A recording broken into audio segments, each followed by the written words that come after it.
কোনো মেশিন চলবে না। এই দাঁড়াও বলছে। মালিক আজ 3 মাস যাবত আমাদের বেতন দেয় না। এইভাবে ফ্যাক্টরি আমরা চালাবো না। মালিক কি একবেলা না খেয়ে থাকে? থাকে না। গাড়ি ছাড়া চলে? চলে না। আমরা শ্রমিক। আমাদের মধ্যে এমন অনেক লোক আছে সকালে তারা না খেয়ে ফ্যাক্টরিতে আসে। অনেকের টিফিন বক্স খুলে দেখো, একটা রুটি আর আলু ভাজি আছে। এভাবে আমরা চলতে দেব না। বেতন ছাড়া মেশিনের চাকা, বেতন ছাড়া মেশিনের চাকা। ওনারে এই জায়গায় দাঁড়ায়া সমস্ত শ্রমিকদের বলতে হইব, এত তারিখের মধ্যে এই কটার সময় তোমরা বেতন পাইবা, তাইলে এই ফ্যাক্টরি চলবো, নাইলে চলবো না। আগামী বৃহস্পতিবার বিকেল 5টায় তোমাদের আমি 2 মাসের বেতন দিয়ে দেব। আর এই মাদারি চুপ। এই তোর কি? আর তুই ফ্যাক্টরি কে? তুই হইলি 2 টাকার সামান্য শ্রমিক। তোর এত বড় সাহস, তুই আমার লোককে বাধা দিয়া তুই কে সিগারেটের সামনে দাঁড়িয়েছস? এই মাদারি সরে এখান থেকে। এই খবরদার, গায়ে হাত দিবি না। গাড়ি মাথারি কইলা তোরে 50 লক্ষ শ্রমিক গার্মেন্টসে চাকরি করে, তার মধ্যে অর্ধেকেরও বেশি মহিলা।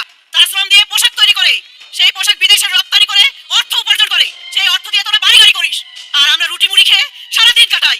ইচ্ছা করে স্ট্রাইক করেছে। গার্মেন্টসে চাকরি করে কত জওয়ান ছেলেগুলোকে ইটিস পিটিস করে, তবু চরিত্র কি আমার জানা আছে? Shut up!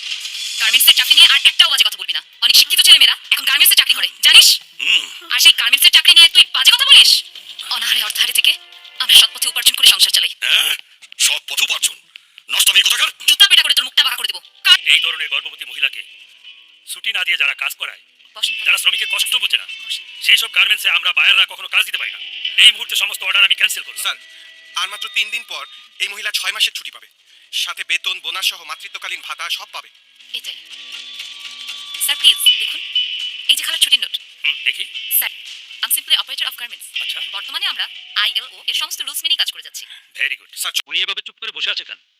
নীলা, তুমি কি অসুস্থ? জি ম্যাডাম, শরীরটা খারাপ লাগতেছে। চলো তোমাকে ডাক্তারের কাছে নিয়ে যাই। আসো। রানা প্লাজা ধ্বংস হয়েছে, তাজরিন ফ্যাশনে আগুন লেগে শত শত শ্রমিক পুড়ে ছাই হয়ে গেছে। কুমার তুই কিছু চাইল দেন ভাই, চাউল দিব, টাকা আনছো? তোমার কাছে অনেক বাকি পড়ে রয়েছে, আগে টাকা দাও, পরে চাউল নিও। দয়া করেন ভাই। আমার চাল না দিলে বাচ্চারা না খেয়ে মরে যাবো। আমি কথা দিতেছি ভাই, বেতন পাওয়া মতো তো সব টাকা দিয়ে দেবো ভাই। তোমার এই কথা 3 মাস ধরে শুনতাছি। তোমার বাচ্চা মরে গেলে আমার কি হইব? আমি কোনো বাকি রেখে দিতে পারবো না। যাই এখান থেকে। ওগো, তুমি কি আমার একটু ওষুধ খাওয়াতে পারবা? কাছে তো কোনো টাকা নাই, গার্মেন্টসে চাকরি করে লাভ কি? 3 মাস বেতন দেয় না, তাদের কোনো দয়া মায়া নাই।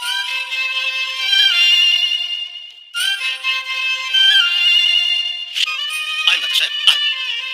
এই যে আমার বউ, দেন ডাক্তার সাহেব, ভালো করে দেন।